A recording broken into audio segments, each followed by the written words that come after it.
कुंडा डंडी वजन नहीं है। अभी वजन नहीं है। इसका कुछ है तो वजन हो जाएगा।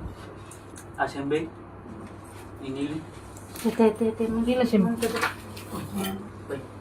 बेंच ऊपर ऊपर थोड़ा ऊपर कर। चाचा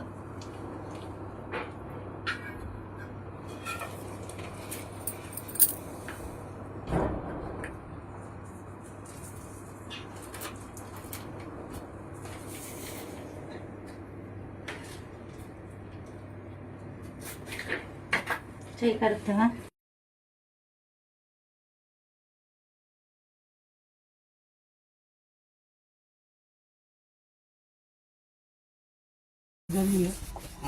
ఇట్లా చెప్పింది ఎవరన్నా గోల్డ్ దొరికిరా అన్నారు కదా ఎవరు చెప్పారు మీతో ఎవరెవరు వచ్చారో వాళ్ళు చెప్పింది వాళ్ళు చెప్పారా మరి వాళ్ళ వాళ్ళని కూడా పిలిపిరా అందరం కలిసి వాళ్ళ ఆధారాలు మరి ఇప్పుడు పిలిపి అన్న మాట్లాడదాం నా దగ్గరకు వచ్చి చెప్పను అడుగుతాను కదా మరి వాళ్ళని కూడా పిలిపి మీరు మాట్లాడదాం చెప్పింది క్లారిటీ తీసుకుంటారు ముందుకు వెళ్తాం అదే అదంటే అన్న నేను వాళ్ళతో కూడా మీకు అవసరం లేదు. మీరు ఏది చెప్పినా చెప్పండి వాళ్ళు. మీరు అబద్ధం చెప్పినా పర్లేదు, సరే, మీరు అబద్ధం అవసరం లేదులే కానీ మీరు ఏది చెప్పినా పర్లేదు. మాకు మీరు చెప్పింది మీకు ఫైనల్. మాకు ఒకటి చెప్పాను ఆల్రెడీ స్టేషన్ లో తెలిసింది. సార్ పిలిపించిండు, సార్ మాట్లాడిండు, అయిపోయింది. మళ్ళీ వాళ్ళు మీతో చెప్పడం నాకు అర్థం కాదు. సార్ ఏ సార్ మాట్లాడారు? సార్తో మాట్లాడిన ఎస్ఐ గారితోనే మాట్లాడినా, పిలిపించిండు, అయిపోయింది. సార్ ఫోన్ చేస్తా రా అన్నాడు. అంటే మేము మాకు తెలిసిన ఇన్ఫర్మేషన్ నేనైతే క్లారిటీ తీసుకోవాలని వచ్చినాము. అంటే నువ్వు సార్ ఇప్పుడు మళ్ళీ మీరు ఏమంటారంటే ఎట్లా మమ్మల్ని అడగలే కదా మీరు అంటారు. కాబట్టి మనకు కొద్ది క్లారిటీ కావాలి.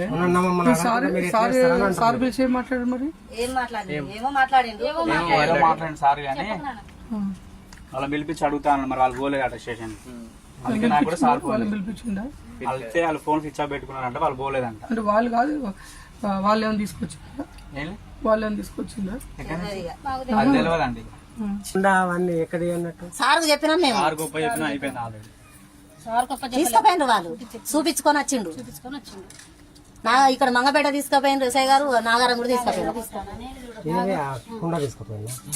అది ఉన్న ప్లేస్ ఇద్దరు ముగ్గురు కూడా పెట్టిరట. అలా ఏందనేది తీసుకోపోడు కాదని నన్ను అడుగు, నేను చెప్తా లైవ్ గా నేను ఉన్నాను. చూపెట్టినాం, చూపెడితే బాబుని ఫోన్ చేస్తారా అన్నారు. ఆ సార్ ఫోన్ చేయడం వాళ్ళని పిలిపి ఈ బోకర్ది ముండా మొత్తం అక్కడెక్కడ మొత్తం కరెక్ట్ కాదు. ఆమె మొగుడు ఉన్నాడు, ఆమె కారు ఉన్నది, ఆమె భర్త ఉన్నాడు, ఆమె అల్లుడు ఉన్నాడు. ఇదేనా పద్ధతి? నువ్వు పోరాన్ని దొంగతనాలు తీసుకుపోయినావు. అల్లుడును భర్త ఇద్దరు పోయారట కారు వేసుకొని. ఇప్పుడు మనం ఇంట్లో నలుగురు, ఇప్పుడు మీ నలుగురు మాట్లాడుతున్నాం, మీకు ఎట్లా అనిపిస్తుంది? ఇదేదో ఉంటేనే వీళ్ళు నలుగురు మాట్లాడిన కాడికి వస్తుందా రాదా? పోయి నేను ఒకడు మీ నలుగురు మాట్లాడ అంటే నేను మేనత్తనానో నాకు వచ్చింది, తల్లి కదా అని ఈమెకు వచ్చే. మరి నాకు కొద్దిగా భయం ఉండాలి కదా, నా పిల్లగాని ఏమంటారు అని నేనే కొద్దిగా అనిగి ఉండాలి. ఆమెకు భయం లేకుండా ఇవి 5 లక్షలన్నీ దాన్ని అయ్యి 5 లక్షలన్నీ మీరే 2 లక్షలు ఇస్తా అన్నారట. 20,000 ఒప్పుకున్నారట. 20,000 ఒప్పుకొని అక్కడ పని అయ్యేది ఉంటున్నాం, వాటా ఇస్తాం, లేదంటే నీకు కిరాయి ఇస్తాం. పని కాలే కదా, మళ్ళీ 5 లక్షలని పని కాలేదు. పని కానప్పుడు ఈ మన ఎట్లా ఎంబడబడుతుంది? అయింది, పని అయింది కానీ నాకు వాటా ఇవ్వకుండా 2 లక్షలు ఇస్తా అంటారు. మరి ఇప్పుడు వాళ్ళ మొగుడు వాళ్ళ అల్లుడే కదా ఉన్నది, వాళ్ళ అల్లునే కూర్చుని పెట్టి అడిగిపోయాలి ముచ్చట. వాళ్ళ అల్లుని అడగాలి. నేను కూడా వాళ్ళ అల్లుతో ఫోన్ లో మాట్లాడినా.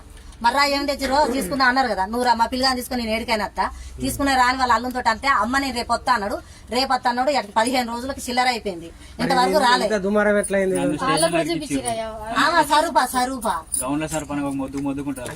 దొరికింది నిజమేనా?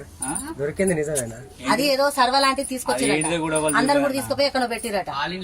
ఆ సరుపాలు ఇంట్లో పెట్టిరట. మీ ఇంట్లో పొప్పడికాయ చెట్టు కాడ పెట్టినట. ఫస్ట్ మా బండి కిరాయికి రమ్మన్నాడు సార్. రమ్మంటే మేము ఎవరైనా ఈ ప్రేమ బండి కిరాయికి రాని అంటే పోయినాం సార్. ఎక్కడికంటే మహారాష్ట్రం పోవాలి ఇట్లా సంగతి అని అంటే, దేనికంటే ఇట్లా కిరాయికి రారాదు అని అంటే పోయినా సార్ కిరాయికి. ఆడికి పోయినాక ఇక ఆ సంగతి తెలిసినాక ఆయన అన్నాడు కదా, ఇట్లా చెంబు ఉన్నది నీకు కూడా అలా బాగా ఇస్తా అని అంటే ఆ చెంబు బయటికి తీసిండు సార్.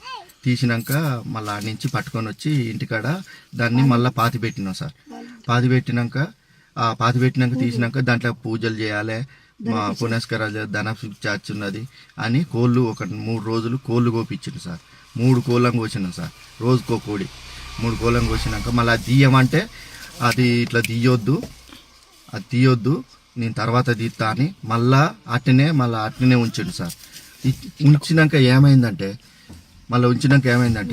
మళ్ళా ఆ బిల్లలన్నీ తీసుకున్నాడు సార్. అలా ఉట్టిదే ఉన్నది, ఏమి లేదు అని మళ్ళీ అబద్ధం చెప్పిండు సార్.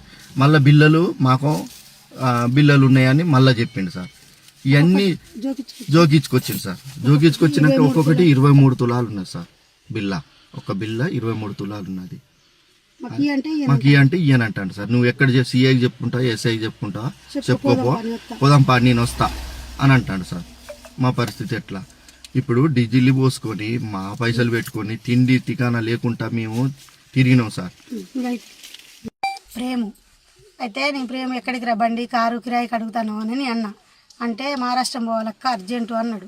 అంటే ఎందుకురా నాకు చెప్పండి దారా అని అంటే నేను వచ్చినాక చెప్తాక్క, మీరు బాగుపడతారు నా మాట వింటే మంచిగా అని అన్నాడు. అంటే సరేలే అని నేను అన్నా. సరే మరి జాగ్రత్త పోయి రాండ్రా అని చెప్పినాక ఏమైంది, పోయినాక అడిగిపోయినాక ఇటు సంగతి అని నాకు చెప్పారు. చెప్తుంది మరి బంగారం అంటే మంచి ఉంటుంది, షెడ్ ఉంటుంది, కొద్దిగా జాగ్రత్తగా ఉండండి అని నేను చెప్పినాక తీసుకొని వచ్చినాక మా ఇంటికనే పెట్టిరు. ఒక నిమిషం. ఇక అనేసి మరి అది బంగారం అంటే మంచి ఉంటుంది, షెడ్ ఉంటుంది, అది మంచిగా చూసి తెచ్చుకోండి, మరి అన్ని జాగ్రత్త రండి అని నేను చెప్పినాక సరేలే అని వచ్చినాక మా ఇంటికి వచ్చినాక మా ఇంటికి అడబెట్టినాక 3 అయింది. తెల్లారుజాను 3 అయినాక ఆ లతన్న అన్న అమ్మాయి అన్నది లత అన్నది కదా, మరి పంచుకుందాం పట్టు, మళ్ళీ ఆడిడ పెట్టుడు ఎందుకు, మనం తెచ్చినప్పుడు ఏం కాలే కదా మనకి అనేసి నేను చెప్పిన. లత అన్నది నేను అన్నాక లేదు దాని మీద ధన పిశాచి ఉన్నది అక్క, దాన్ని 3 కోళ్ళం కోయాలి, 3 రోజులు కోసినాక మనం తల ఇంత ఎవరి దాన్ని పంచుకుందాం, నేనే పంచిస్తా, మీరేం బాధపడకుండా, దాని మీద ధన పిశాచి ఉంది, ఏమన్నా అయితే రేపు రక్తం కక్కుని సత్తారు, రేపు ఏదన్నా ఎట్లయినా నన్ను అంటారు అనేసి అని అన్నాడు. అంటే నేను అన్నా కదా, మరి ఏమోరా మీ ఇష్టం, మీరు తెచ్చిన వాళ్ళు మీ ఇష్టం అనేసి నేను అన్నా. తెచ్చిన వాళ్ళు మీ ఇష్టం, మరి ధన పిశాచి ఉందంటాను, రేపు ఏదట్లయినా ఎట్టలతా వద్దులే, ఇదొకసారి మరి ఉందాం, అటు తెలిసినోడు వానికి కనపడుతుంది అన్నాడు, బంగారం నాకు కనపడుతుందని మిమ్మల్ని తీసుకొని పోయిండు, మరి వాని మాట వినకపోతే ఎట్లా, వాని మాట వినుండి అని నేను చెప్పినాక నా మాట విని పట్టుకుపోయి వాళ్ళ ఇంటికన్నా పెట్టుకున్నాడు. పప్పటి చెట్టు కింద దోమి పెట్టుకున్నాక 3 రోజులు 3 కోళ్ళం కోపించిండు సార్. 3 కోళ్ళం కోపించినాక మరి ఏమైంది పంచవా అని లత అడుగుతున్నాడు కదా, దాని మీద ఇంకా శక్తులు పోయినాక నేనే పిలిచి పంచుతా అని అన్నాడు. అట్టనే గడిచిపోయింది సార్. అట్నే 3 నెలలు 4 నెలలు గడిచిపోయినాక సప్పుడు చెక్కున్నారు. మళ్ళీ మేము గట్టిగా అందరం కలిసి అడిగితే కమలాపురం తీసుకురండి సార్, మమ్మల్ని అందరూ ఒట్లల్లో పెట్టించిండు, ఎవరో చెప్పొద్దు చేయొద్దని ఒట్లు పెట్టించినాక మేము ఒట్లు పెట్టాం, అది మాకు పంచేయమని మేము అన్నాం అని అంటే సర్లే పంచిస్తానని అన్నాడు. మళ్ళీ అడిగితే మళ్ళీ అట్టనే చెప్పిండు. ఇక మళ్ళీ తర్వాత మొన్న అందరం పోయి అడిగితే నేను పిలిచి గట్టిగా అడిగిన, ఇంటికి పోయి నేను గట్టిగా అడిగినందుకు నువ్వు ఎస్ఐకి చెప్తావా సిఐకి చెప్తావా, ఎవరి కాడికి తీసుకోనరా తీసుకోపోతాపా నేనే పోతాపా అని బండి తిప్పంగానే మరి అంత ధైర్యంగా ఎస్ఐ సిఐలు మరి నీకు అందరికి తెలిసినాక మరి మమ్మల్ని ఎందుకు రా ఇట్లా బెదిరిస్తాను, మరి ఇస్తానని రాదు, లేకపోతే లేదని రాదు, లేకపోతే ఏదైనా మంది అన్నది ఆగి సత్తాం మీరు నువ్వు చేయబట్టి, లోకానికి అంతరు టూపటూప చేసిర్రు, మాకు ఇచ్చింది లేదు సచ్చింది లేదు, 5-6 రోజులు తీసుకొని పోయాం కిరాయి అని వాయిన కిరాయిలు దోకుండా బతికి చేసినావు, మమ్మల్ని బతకకుండా చేస్తాను సాగకుండా చేస్తాను ఇందిరా, నువ్వు చేయబట్టి నీ మంది ఆగి సత్తా అని నేను అన్నా. అని అంటే నేను పోయి ఎస్ఐ కాడనన్నా సిఐ కాడనన్నా కూర్చుంటా, నువ్వు బాగా డ్రామాలు దింగుతాను పిచ్చకుంటదానా అది ఇదని నన్ను తిట్టిండు. చూపించిండు అనేసి ఎందుకు అట్లా మాట్లాడతాను అంటే, నేను తిన్నానా ఆ బిల్లలు, నేను ఏమన్నా తిన్నానా, ఇక బట్టి ఇక చూడు, ఇగో బిల్లలు ఇక బట్టి ఇక చూడు, ఇగో నాకాన్నే ఉన్నాయి, దాని మీద శక్తులు పోయినాక పంచిపిస్తానన్నా కదా, ఇక చూడు అని నాకు చూపించిండు బిల్లలు. అయితే నేను అన్నా కదా ఒక్కొక్కటి 23 తులాలు ఉన్నాయి, దాని మీద శక్తులు ఉన్నాయా, నువ్వు ఎట్లా నువ్వు పంచు అంటావు, ఇక బట్టి నేను తిన్నాను నీ బిల్లలు, పట్టు దెంగేయండి ఇంచెలు దెంగేయండు, మీ బిల్లలు తినలేదు నేను పంచితో పోండి అనేసి చూపించిండు. వెళ్ళదెంగండి ఇక అంతే. ఇక మళ్ళీ అయిపోయినాక మళ్ళీ ఒక రోజు పోయినాం. మళ్ళీ ఒక రోజు లత నేను మీ అందరం పోయి సిఐ కాడ సుధాకర్ ఉన్నాడు. ఆ సుధాకర్ మా పెద్దబాబు చెప్తా అంటాడు, ఆయన కానిస్టేబుల్. మా పెద్దబాబు చెప్తా మీ పెద్దబాబుని అడుగుతారా మేము పోయి అని సిఐ కాడికి పోయినాం. మేము నాగరం పోతే సిఐ కాడికి పోకుండా అని ఆ బాబాయ్ బయటకు వస్తే ఆ బాబాయ్తో సుధాకర్ బాబాయ్తో చెప్పి వచ్చినాం, కానిస్టేబుల్ సుధాకర్ తోటి చెప్తే మా పెద్దబాబుకి ఎవరు చెప్పారు అని అంటే నువ్వే అన్నావు కదా మా పెద్దబాబుకి చెప్తానని, బిల్లలు చూపిస్తాను మళ్ళీ చేపిస్తాను ఇత్తనంటాను ఆశ పెడతాను ఇత్తలేవు. సుధాకర్ ఏమన్నాడు, కానిస్టేబుల్ ఏమన్నాడు, మీరు సిఐ కాడికి పోకుండా ఏం పోకుండా అనేసి అని అన్నాడు. మళ్ళీ ఒక రోజు పెళ్లి కాడ కలిసిండు. కలిస్తే పెళ్లి కాడ కలితే నేను ఏమైంది సుధాకర్ బాబాయ్ ఏమన్నాడే అంటే అది ఎస్ఐ సిఐ కాడి తీసుకొచ్చి కలిపి మాట్లాడిపించిండు, మరి ఏమైందో నాకు తెలియదు అనేసి ఆయన అన్నాడు. అని ఇక వాళ్ళని వెనక పెట్టుకొని మమ్మల్ని బెదిరించుడు, ఇక అంతే మమ్మల్ని బెదిరిస్తాడు.